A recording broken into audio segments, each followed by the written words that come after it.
नमस्कार, निसर्ग राजा हवामान अंदाजामध्ये आपणा सर्वांचं हार्दिक स्वागत आहे। आज 3 जुलै 2025 आहे। आपण 29 जूनच्या व्हिडिओमध्ये सांगितलं होतं की छत्रपती संभाजीनगरला 5 जुलैपासून तर 8 जुलैपर्यंत मध्यम स्वरूपाचा पाऊस होईल। तर बघा, आज 3 जुलैपासून तर 8 जुलैपर्यंत म्हणजे 5 जुलैपासून 8 जुलैपर्यंत मध्यम स्वरूपाचा असेल, तर तोपर्यंतही हलक्या स्वरूपाचा पाऊस होईल। कारण की सध्याच्या कंडिशनला स्ट्रेटस ढगांची निर्मिती झालेली आहे, तर स्टेटोक्युम्युलस ढगांची पण निर्मिती आहे।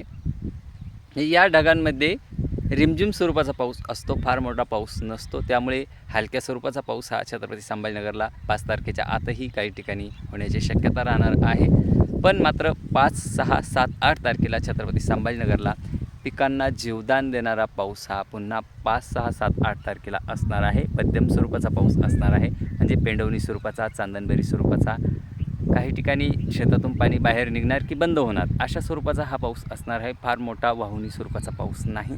त्यामुळे शेतकऱ्यांनी शेतामध्ये जे खतांचे डोसेस चालू आहे त्या डोसेसचं प्रमाण कमी करा। खतांचं डोसेस प्रमाण कमी असू द्या, कारण की फार मोठे पाऊस सध्या नाही, मध्यम स्वरूपाचा पाऊस आहे, म्हणजे पिकांना जीवदान देणारा पाऊस आहे।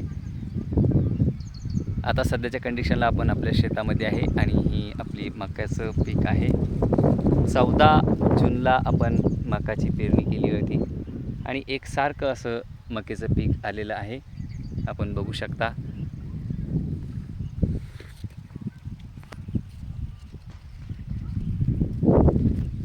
धन्यवाद शेतकरी मित्रांनो।